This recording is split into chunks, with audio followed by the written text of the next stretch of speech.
Good morning, guys. Our next topic is writing a thesis statement.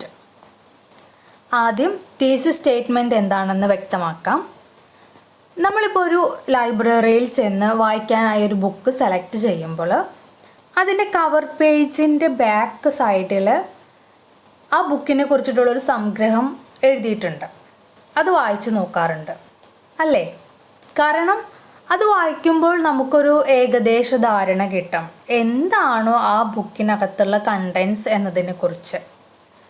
അതുപോലെ തന്നെ ഒരു essay അല്ലെങ്കിൽ പ്രോജക്റ്റ് തയ്യാറാക്കുന്ന സമയത്ത് ആ എസ്സേയിൽ അല്ലെങ്കിൽ ആ പ്രോജക്റ്റിൽ നമ്മൾ എന്താണോ ആവിഷ്കരിക്കുന്നത് അതിനെ രണ്ടോ അതിൽ കൂടുതൽ സെൻറ്റൻസുകളിലോ ആയി ചുരുക്കി എഴുതുന്നതിനെയാണ് നമ്മൾ തീസിസ് സ്റ്റേറ്റ്മെൻറ്റ് എന്ന് പറയുന്നത്.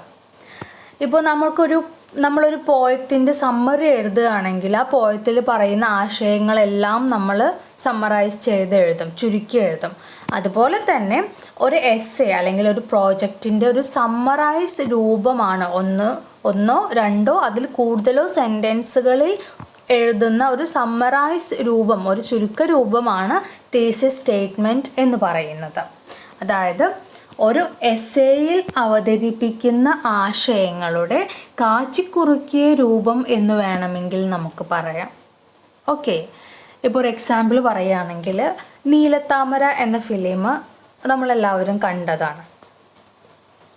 ആ ക്യാരക്ടർ ഒരു അൺഎഡ്യൂക്കേറ്റഡ് വുമൺ അല്ലെങ്കിൽ ഒരു സെർവൻറ്റ് അല്ലെങ്കിൽ ഒരു ലോവർ കാസ്റ്റ് എന്ന നിലയിൽ ഒരുപാട് സഫറിങ്സ് നേരിടേണ്ടി വരുന്നുണ്ട്. ഇപ്പോൾ അതിൽ സമൃദ്ധ സുനിൽ ചെയ്യുന്ന ഒരു ക്യാരക്ടറിനെ നമുക്ക് കാണാൻ സാധിക്കും. സമൃദ്ധ സുനിൽ ചെയ്യുന്ന ക്യാരക്ടർ അവൾക്ക് ഇഷ്ടമില്ല എന്ന കാര്യങ്ങൾക്കെതിരെ എല്ലാം പ്രതികരിക്കുന്നുണ്ട്. പക്ഷേ അർച്ചന കവി ചെയ്യുന്ന ആ കുഞ്ഞുമാളു എന്ന ക്യാരക്ടറോ ഒന്നിനോടും പ്രതികരിക്കുന്നില്ല. തനിക്കെതിരെ അനീതികളാണ് നടക്കുന്നത് എന്നറിഞ്ഞിട്ടും അവൾ ഒന്നിനോടും പ്രതികരിക്കാതെ മ്യൂട്ടായി പോവുകയാണ് ചെയ്യുന്നത്. അപ്പോൾ ഇതിനെക്കുറിച്ച് ഞാനൊരു എസ്സേ എഴുതുകയാണെങ്കിൽ എനിക്ക് എങ്ങനെ തീസിസ് സ്റ്റേറ്റ്മെൻറ്റ് തയ്യാറാക്കാം? Kunjumalu, a character in Neelathamara as an uneducated woman, a lower caste and as a servant, how she forced to keep mum. ഇതാണ് ഞാൻ എൻ്റെ എസ്സേയിലൂടെ അവതരിപ്പിക്കാൻ പോകുന്നത്. ഓക്കെ, ഒരു എക്സാമ്പിൾ പറഞ്ഞതാണ്.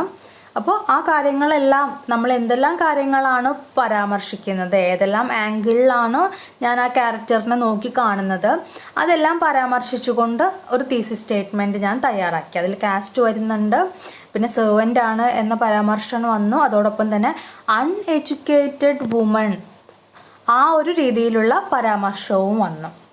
ഓക്കെ, അപ്പോൾ ഈ കാരണങ്ങൾ കൊണ്ടെല്ലാമാണ് അവൾക്ക് മൗനം പാലിച്ച് ഇരിക്കേണ്ടി വന്നത് എന്ന് ആണ് നമ്മുടെ ഈ എസ്സേയിലൂടെ ഞാൻ തെളിയിക്കാൻ പോകുന്നത്.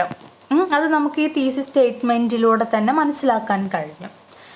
ഇതിനെയാണ് നമ്മൾ തീസിസ് സ്റ്റേറ്റ്മെൻറ്റ് എന്ന് പറയുന്നത്. അതായത് ആ എസ്സേയിൽ നമ്മൾ എന്താണോ കൺവേ ചെയ്യുന്നത്, ആ എസ്സേയിലൂടെ നമ്മൾ എന്താണോ കൺവേ ചെയ്യുന്നത് അതിൻ്റെ ഒരു ചുരുക്ക രൂപമാണ് നമ്മുടെ തീസിസ് സ്റ്റേറ്റ്മെൻറ്റ്. വായനക്കാർ നമ്മുടെ എസ്സേ വായിക്കുന്നതിന് മുമ്പ് നമ്മുടെ തീസിസ് സ്റ്റേറ്റ്മെൻ്റ് ആണ് വായിക്കുക. അപ്പോൾ അവർക്ക് മനസ്സിലാക്കണം എന്താണ് ഈ എസ്സേയിൽ പറയാൻ പോകുന്നത് എന്നത്. സോ നമുക്കിനി ടെക്സ്റ്റ് ബുക്കിൽ നൽകിയിട്ടുള്ള പോയിൻറ്റ്സിലോട്ട് കടക്കാം. Okay, lesson our first point is focus and clarity are essential to make an essay successful. Focus, clarity and logical ordering of an essay are achieved through an effective thesis statement. Focus and clarity ഒരു എസ്സേയുടെ പ്രധാന ഫീച്ചേഴ്സാണ് focus and clarity. ഒരു ടോപ്പിക്കിൽ തന്നെ focus ചെയ്തുകൊണ്ട് ആ ടോപ്പിക്കിൽ നിന്നും വ്യതിചലിക്കാതെ എഴുതുക, അതുപോലെ തന്നെ എഴുതുന്ന കാര്യങ്ങൾക്ക് വ്യക്തത ഉണ്ടായിരിക്കുക എന്നിവയാണ് ഒരു എസ്സേയെ മികവുറ്റതാക്കുന്നത്. ഫോക്കസ്, ക്ലാരിറ്റി എന്നിവ കൂടാതെ ലോജിക്കൽ ഓർഡറിംഗ് ഓഫ് ഐഡിയാസും എസ്സേയെ സക്സസ്ഫുൾ ആക്കി മാറ്റുന്നു. Thesis statement is the backbone of an essay. നമുക്കറിയാം നമ്മളൊരു എസ്സേ എഴുതുന്നത് ഒരു തീസിസ് സ്റ്റേറ്റ്മെൻറ്റിനെ അടിസ്ഥാനമാക്കിയാണ്. സോ എഫക്റ്റീവ് തീസിസ് സ്റ്റേറ്റ്മെൻറ്റ് തയ്യാറാക്കുക എന്നതാണ് മോസ്റ്റ് ഇമ്പോർട്ടൻ്റ് ആയിട്ടുള്ള കാര്യം. കാരണം ഒരു എഫക്റ്റീവ് തീസിസ് സ്റ്റേറ്റ്മെൻറ്റിലൂടെ നമുക്ക് ഈ പറഞ്ഞ മുകളിലെ പോയിന്റിൽ പറഞ്ഞ ഫോക്കസ്, ക്ലാരിറ്റി അല്ലെങ്കിൽ ലോജിക്കൽ ഓർഡറിങ് ഓഫ് ഐഡിയാസ് എന്നിവയെല്ലാം എസ്സേയിൽ കൊണ്ടുവരാൻ സാധിക്കും. സോ ഒരു എസ്സേയെ സക്സസ്ഫുള്ളിലേക്ക് നയിക്കുന്നത് ഒരു എഫക്റ്റീവ് തീസിസ് സ്റ്റേറ്റ്മെൻ്റ് ആണ്. സോ നമുക്ക് പറയാൻ കഴിയും a thesis statement is the backbone of an essay. ഒരു എസ്സേയുടെ നട്ടെല്ലാണ് ഒരു തീസിസ് സ്റ്റേറ്റ്മെൻറ്റ് എന്ന്. കാരണം ആ എസ്സേയെ സക്സസ്ഫുള്ളിലോട്ട് നയിക്കുന്നത്, ഒരു എസ്സേയെ മികവുറ്റതാക്കുന്നത് അതിൻ്റെ തീസിസ് സ്റ്റേറ്റ്മെൻ്റ് ആണ്.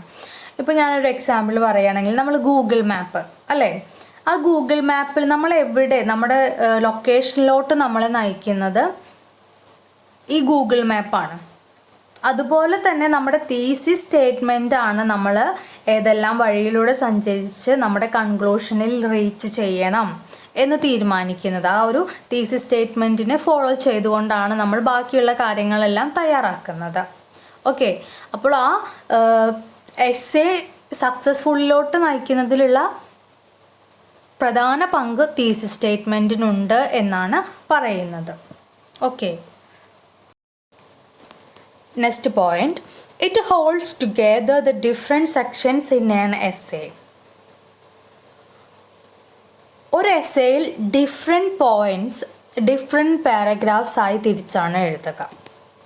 ഈ ഓരോ പാരഗ്രാഫ്സിലും ഓരോ പോയിൻറ്റ്സ് ആണ് ഡിസ്കസ് ചെയ്യുന്നത്. സ്ട്രക്ചർ ഓഫ് ആൻ എസ്സേ എടുക്കുന്ന സമയത്ത് നമ്മൾ പറഞ്ഞ കാര്യമായിരുന്നു ഇത്. ഓരോ പാരഗ്രാഫ്സിലും നമ്മൾ ഓരോ മെയിൻ പോയിൻറ്റ്സും കാര്യങ്ങളൊക്കെയാണ് ഡിസ്കസ് ചെയ്യുക.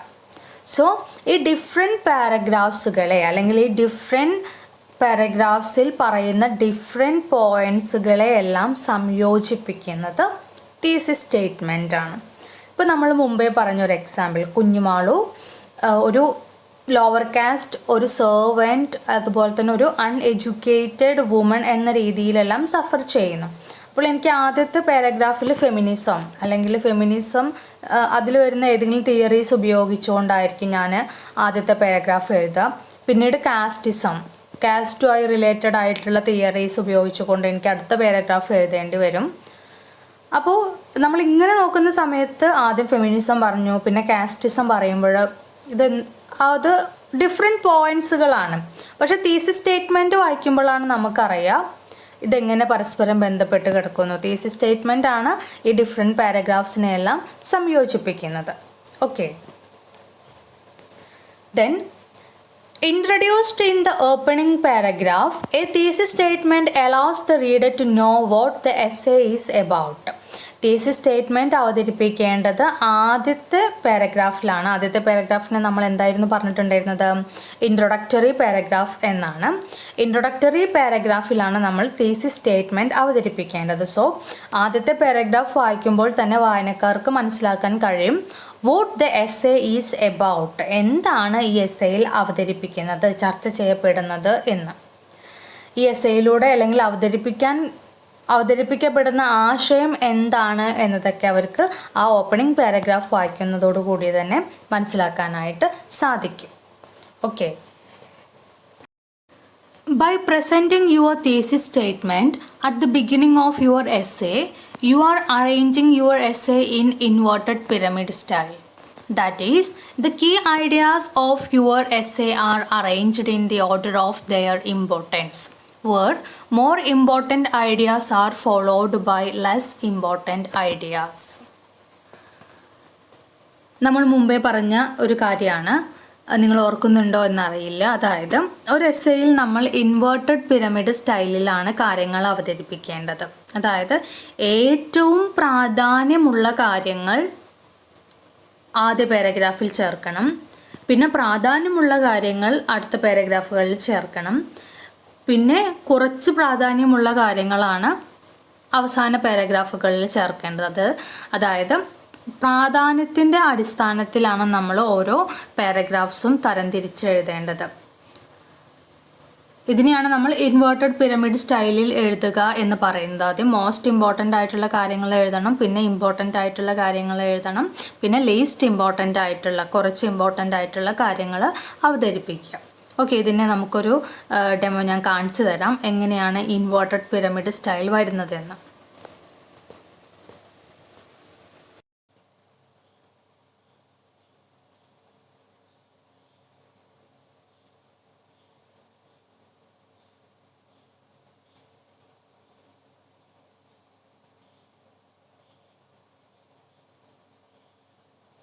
ആദ്യം മോസ്റ്റ് ഇമ്പോർട്ടൻ്റ് ആയിട്ടുള്ള കാര്യങ്ങൾ ചേർക്കുക, ദെൻ ഇമ്പോർട്ടൻ്റ് ആയിട്ടുള്ള കാര്യങ്ങൾ ചേർക്കുക, ഏറ്റവും അവസാനം ലീസ്റ്റ് ഇമ്പോർട്ടൻ്റ് വളരെ കുറച്ച് പ്രാധാന്യമുള്ള കാര്യങ്ങളും ചേർക്കുക. ഇതാണ് ഇൻവേർട്ടഡ് പിരമിഡ് സ്റ്റൈൽ. സോ ഇത്തരത്തിൽ ഇമ്പോർട്ടൻസിൻ്റെ പ്രാധാന്യത്തിൻ്റെ അടിസ്ഥാനത്തിലാണ് കാര്യങ്ങൾ അവതരിപ്പിക്കേണ്ടത്. തീസിസ് സ്റ്റേറ്റ്മെൻറ്റ് ആദ്യ പാരഗ്രാഫിൽ അവതരിപ്പിക്കുന്നതിലൂടെയും നമ്മൾ ഈ ഒരു രീതിയാണ് കീപ്പ് ചെയ്യുന്നത്. തീസിസ് സ്റ്റേറ്റ്മെൻറ്റ് മോസ്റ്റ് ഇമ്പോർട്ടൻ്റ് ആണ്, that presented in the first paragraph. Likely arrange the points in the order of their importance. Okay, next point. Depending on the type of essay you want to write, you may be required to write different types of thesis statements. If your essay is expository in style, you usually write an explanatory thesis statement, whereas argumentative essays need argumentative thesis statement. അതായത് നമ്മൾ second ചാപ്റ്ററിൽ types of essays പഠിച്ചിരുന്നു. ഏതൊക്കെയായിരുന്നു? Expository, descriptive, then persuasive, analytical, critical or evaluative and narrative and reflective തുടങ്ങിയിട്ട് different types of essays എന്താണ്, അതിൻ്റെ purpose എന്താണെന്നുള്ളത് second ചാപ്റ്ററിൽ നമ്മൾ പഠിച്ചു.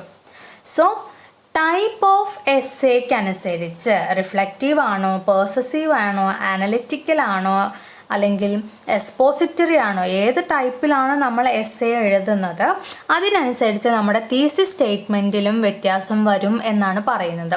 ഒരു എക്സാമ്പിൾ ഇവിടെ നൽകിയിട്ടുണ്ട്. നിങ്ങൾ എക്സ്പോസിറ്ററി സ്റ്റൈലിലാണ്, എക്സ്പോസിറ്ററി ടൈപ്പിലാണ് എസ്സേ എഴുതുന്നതെങ്കിൽ നിങ്ങളുടെ തീസിസ് സ്റ്റേറ്റ്മെൻറ്റ് ഏത് രീതിയിലായിരിക്കും? എക്സ്പ്ലനേറ്ററി തീസിസ് സ്റ്റേറ്റ്മെൻ്റ് ആയിരിക്കും. ഇനി നിങ്ങൾ ആർഗ്യുമെൻറ്റേറ്റീവ് സ്റ്റൈലിലാണ് എസ്സേ എഴുതുന്നതെങ്കിൽ നിങ്ങളുടെ തീസിസ് സ്റ്റേറ്റ്മെൻറ്റും ആർഗ്യുമെൻറ്റേറ്റീവ് ആയിരിക്കും. അതായത് നിങ്ങളുടെ ടൈപ്പ് ഓഫ് എസ്സേ ഏതാണോ അതിനനുസരിച്ച് തീസിസ് സ്റ്റേറ്റ്മെൻറ്റിനും വ്യതിയാനങ്ങൾ സംഭവിക്കാം. എക്സ്പോസിറ്ററി ആണെങ്കിൽ എക്സ്പ്ലനേറ്ററി ആയിരിക്കും, ആർഗ്യുമെൻറ്റേറ്റീവ് ആണെങ്കിൽ നിങ്ങളുടെ തീസിസ് സ്റ്റേറ്റ്മെൻറ്റും ആർഗ്യുമെൻറ്റേറ്റീവ് ആയിരിക്കും. Okay, next point. In most essays in science and social science disciplines, the role of thesis statement is to announce the subject. In humanities, where a writer presents an argument or a claim that needs to be defended, use of argumentative thesis statement become necessary.